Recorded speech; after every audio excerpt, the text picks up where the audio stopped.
If patients start to misinterpret something being psychosomatic as the provider dismissing them, saying it's all in your head and these symptoms are not real, this can cause even more problems than it would solve. So the term somatic means to experience. One of the mistakes that maybe people make is that they don't know enough about what's going on with their medical treatments or what they're putting into their body in general. And I think this can often lead to problems and negative outcomes. In deciding what I want to talk about for these podcasts or rants, let's say,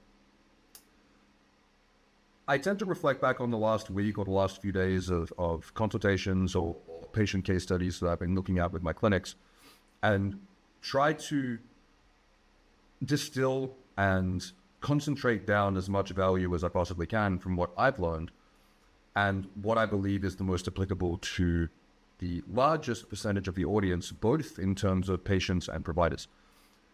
And I think this industry is maybe not unique, but is definitely special in a way that a lot of patients have a very vested interest in learning about the topic. And I think this is a good thing. I think that one of the mistakes that maybe people make is that they don't know enough about what's going on with their medical treatments or what they're putting into their body in general. And I think this can often lead to problems and negative outcomes. But I also think sometimes it can go a little bit too far, and patients, particularly patients who are maybe a little bit more neurotically oriented, let's say, maybe a little bit of high functioning anxiety, maybe people who've had some trouble with variables in their life that felt out of control, so they now feel the need to control the easier variables, to feel like they are in control of aspects of their life that maybe feel like sometimes are a little bit out of control. And I understand that, and that's not a problem in and of itself. But one of the challenges that inevitably comes with any form of medicine, any form of health intervention, and I would just say any intervention in general, is the placebo effect. And I would further extend this out to the nocebo effect, as well as things being what we call psychosomatic, which I'm going to differentiate and define. So I think the word nocebo is a poor word for what it is, but to differentiate, the placebo effect is when a positive outcome is derived from an inert intervention.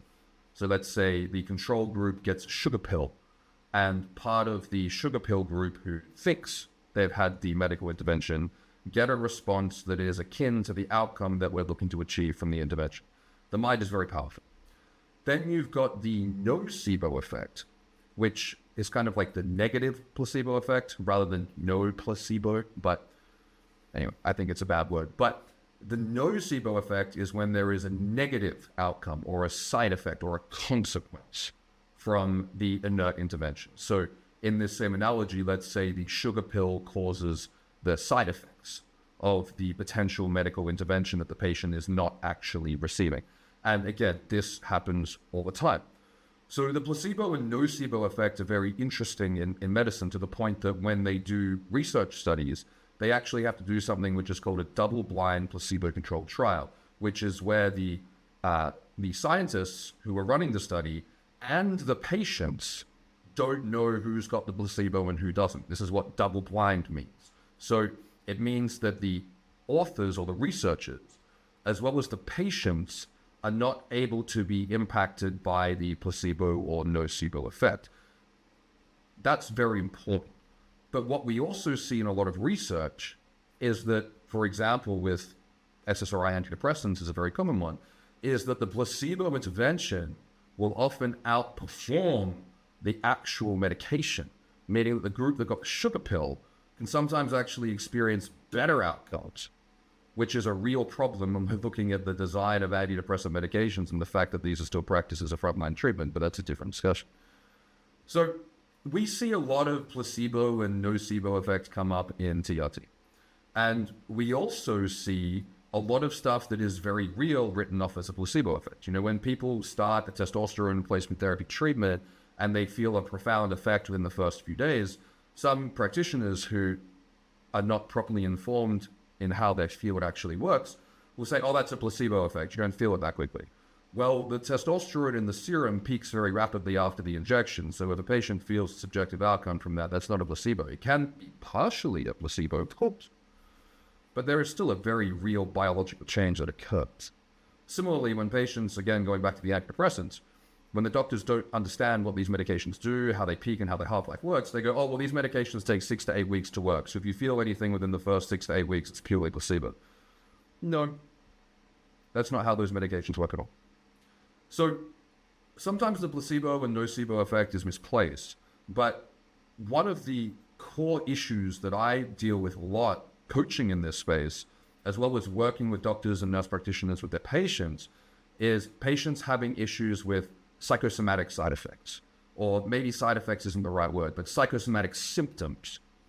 And sometimes, and when I say sometimes, I mean a lot of the time, if a certain degree of eggshell walking is not executed, if the bedside manner is not there, if it is not communicated in a way that it will be received in the way that it is intended, the psychosomatic suggestion can be misinterpreted to mean that the practitioner is saying it's all in your head. And this is two very different things that I think is very important for patients in particular to understand. So, for example, if someone has been through a lot of really challenging health stuff in their life, maybe they've kind of been bounced around from doctor to doctor, maybe it took them a while to get a proper diagnosis, maybe the original provider missed something and they put them on an aromatase inhibitor and then they had problems with that, and then back in the past they had, all kinds of health issues going on, maybe there was a bit of mental stuff going on as well, maybe there was some psychological trauma. By the time people go on hormone replacement therapy, they've experienced a lot of life. And life can come with wear and tear, both physically and mentally. People are who they are. If we were doing robotic engineering rather than human engineering, this job would be a lot easier. The human component is what complicates things. It's very difficult to fix a sentient machine. And for people who want to understand more about this concept that I talk about of humans being sentient, interconnected machines, watch the Pixar movie Cars, and then you can also watch my entire lecture on that movie, taken from the Silverback Summit in 2023. It's called Your Brain on Testosterone, the War of Masculinity. And then the subtitle is Cars, the movie. It is free to watch on YouTube. The challenge is that when someone becomes defensive, they close off. And if patients start to misinterpret something being psychosomatic as the provider dismissing them, saying it's all in your head and these symptoms are not real, this can cause even more problems than it would solve. So the term somatic means to experience. It is a real lived thing. So when something is psychosomatic, it means that it is originating in the head, but it is creating very physical, real symptoms. If you want to experience a psychosomatic response, pause the podcast, not right now, but after I explain, pause the podcast, close your eyes, and think back and relive all the really embarrassing stuff that you've ever done. The time that maybe you got rejected, maybe you leant in for a kiss and it didn't work out, maybe the time that you got up and you said something awkward and everyone laughed, or the time that you were in school and this happened or whatever. Just go and play the highlight reel of all the most humiliating, embarrassing moments that you've ever lived through. If you've just started TRT, it is completely normal to feel overwhelmed and confused. There's a lot of new territory to cover, and there is a lot of conflicting information. I wrote TRT 101 so that you can have everything that you need to know in an instruction manual in one place that you can refer back to, that you can have all the questions answered before they even come up. TRT 101 is my best practice approach for TRT from start to finish, and it contains everything that you need to avoid all the challenges and pitfalls that I've seen come up in my clients over the last 5 years. You can check it out via the link below. If you wear a fitness tracker or something, that will do it, but otherwise you can notice the physical sensations in your body. Your body will begin to pump adrenaline, your heart rate will elevate, your blood pressure will go up, your body will initiate a sympathetic nervous system driven fight or flight response. This is because the brain is mostly blind, so it's not able to differentiate what you are envisioning in your mind's eye versus what is in front of you. So this is what is called a psychosomatic response. Now, to say that this is all in your head is wrong. objectively, because it's not all in your head, it's originating. But the physical experiences are real. So if someone's saying, I'm having all of these physical experiences, saying, well, that's all in your head is not real, because they actually are real experiences. These are real lived physiological responses, but they are originating in the psyche. So this is a psychosomatic response. Now, it's also important for patients to understand that because you are a human, you are subject to the placebo effect. You are subject to the nocebo effect. And you are subject to psychosomatic responses. You are. And I find it very difficult to work with clients who are resistant to this because they think, oh no, it's not placebo. Oh no, it's definitely real. It's definitely real. There's no way. There is always a degree of a psychosomatic component. Always. It can be anywhere from 5% to 50% to 95%, but it is always there. It is always there because that's the way that the brain works. The brain is interconnected with your nervous system, and your nervous system is the messenger channels that communicate every cell in your body. So if you are thinking and you are conscious, there is a psychosomatic component to everything. And not accepting that makes it your provider's job an absolute pain in the ass because we have to have a degree of self-awareness. So when it comes to healing and when it comes to being on a hormone replacement therapy journey, which is typically a process of working out there's something wrong, getting a diagnosis, getting the treatment initiated, dialing in the treatment, and then I would consider the end of the journey when everything's kind of dialed in and you go back to living your life and it just goes in the background. There is a lot of physiological and psychological healing that goes along in the background a lot of the time, and people aren't really aware. So if you are starting hormone replacement therapy, and you are in a situation where you're working with a provider who knows what they're doing, like Victory Men's Health, and if you're listening to this and you're in the US and your provider doesn't know what you're doing, I don't know why you're not working with someone competent. I don't understand that. Please, if you want to actually have good outcomes from your treatment, go to a provider who knows what they're doing. It's just like if you want your surgery to go well, go to a surgeon who knows what they're doing. It's kind of common sense at this stage. But if you are working with someone who knows what they're doing, part of your role as a patient is to outsource the management of your treatment to that provider. So if your provider doesn't know what they're doing, there's a good chance that if you spend a few hours on YouTube, you might actually be more competent than your provider in hormone replacement therapy. This is a problem. You are not the solution, though. The only solution is finding someone who knows what they're doing and using the information that you've learned to be able to screen for people who actually know what they're doing in the field. Just because your provider doesn't know what they're doing doesn't mean that you know what you're doing. You might know more, but it doesn't mean that you know much. We're comparing bad to terrible. People take offense to that. If you're offended that you don't understand how to practice a complex form of interventional endocrinology without any scientific or medical background, you need to have a mouthful of concrete and harden up because that's just reality. So you have to find someone who knows what they're doing. And then you have to outsource the responsibility to that provider. Your job as the patient is not to micromanage your provider and tell them how to prescribe your treatment based on what you read on Reddit.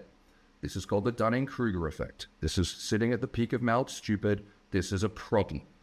Good providers won't work with you if you do this. They have a zero tolerance policy for this stuff. I know I do. So you find someone who knows what they're doing and you trust them and follow their guidance. So what does that mean? That means that if you go and see your provider and they start you on, let's say, 140 milligrams of testosterone a week in divided doses, and maybe a multivitamin complex and some visual, and your instruction is to come back after 8 to 12 weeks, run a blood test, and we'll see how things go. That means that you take your medication at the prescribed intervals. And when it comes time to get a blood test, you get the blood test and you go back and you discuss your concerns. What you don't do is to have an emotional reaction to every possible change that you feel in your body, hijack the protocol, or completely freak out because you are experiencing physiological felt changes in your body. I would be freaking out if I didn't feel anything. Be going, well, this isn't doing anything. So if you're feeling something, it means that it's working. So if you didn't like how you felt at the start, and then you made a health intervention, and then now you're feeling changes and you don't like that either, this is an anxiety issue. It's not a protocol issue. But what you have to do is you have to follow the advice and you have to follow the protocol. Because if you don't follow the protocol, what will happen is that you will perceive your psychosomatic responses, which can often be driven by underlying anxiety, as a problem with your treatment. And if you hijack and derail the result, then you're going to suffer the consequences of that. It's not going to be your provider's problem. It's going to be your problem because you're not going to get the result that you want. So if you go back to your provider and say, oh, well, instead of following the protocol, after I did my injection, I felt like this. And then after I did this, I felt like that. So I started taking this and I stopped doing this. And then here's my blood work now. Your provider can't solve the problems that you self-inflicted because you didn't follow the directions that you were given. And most of the time, it's because people are interpreting psychosomatic responses as problems with their hormone replacement therapy protocol. Hormone replacement therapy is dialed in stages of steps because we're working with medications that take a while to build up in the body, but also take a while to exert their biological change. If all we needed to do was just measure the serum and just optimize for the serum, this could be a much quicker response. But once you get the level to X in the serum, it takes a while for that effect to actually cause the physiological, psychological, biological changes that we're hoping to achieve from hormone optimization. So on the day that you achieve optimal testosterone levels, you are not experiencing the end outcome of that level. It takes time. On day 2 or 3 of puberty, when your testicles activate, you are not a full-grown man. It takes a while for those hormones to exert genetic signaling changes in the body. So when it comes to having these symptoms, and when it comes to having these psychosomatic effects, what you have to do, and when I say have to, I mean have to, because there's no other way to solve this, is that you have to be able to regulate your reaction to the stimulus. So if you are feeling overwhelmed, if you are feeling anxious, if you are feeling concerned, what you don't do is go down a Reddit or YouTube rabbit hole and hijack your protocol and ruin everything. What you do is you take time, you breathe, you create distance between the stimulus and the response, and you make a logical, rational decision that will allow you to pragmatically achieve the result that you are hoping to achieve, which is not just emotionally reacting and just doing whatever you feel like. So typically, this would be contacting your provider to have a follow-up consultation to discuss what your concerns are and to either make any changes appropriate based on what's going on, or to receive reassurance that everything is normal and that everything is fine, and that you will get to your next interval where things will be reviewed and changed from there. That is the only way to do this. And if you don't follow that advice, then the problem isn't with your provider, it's with you being a non-compliant patient. Psychosomatic stuff is real, placebo stuff is real, nocebo stuff is real. People have real emotional lived experiences to stuff, and starting hormone replacement therapy is a bumpy ride. You absolutely have the power to make your protocol much better and to get the result you're looking for, but you also absolutely have the power to drive the whole thing off a cliff, turn it into a car crash, and make way more problems for yourself and your provider that will ultimately get in the way of you achieving what you're looking to achieve. So please listen to your provider, work with your provider, regulate your emotions, understand that psychosomatic things are very real and it's not saying that you're crazy. And I'll see you on the next. Stop doing all the things you know you shouldn't be doing and start doing all the things you know you should be doing. If people are looking for where to start, it's that. Testosterone is what creates confidence. It's what gives the capacity for leadership. It's what drives the ability for one to become courageous and competent in their skill set. If you go on TRT and then live a lifestyle that you would never have those levels in the first place, your blood's going to get really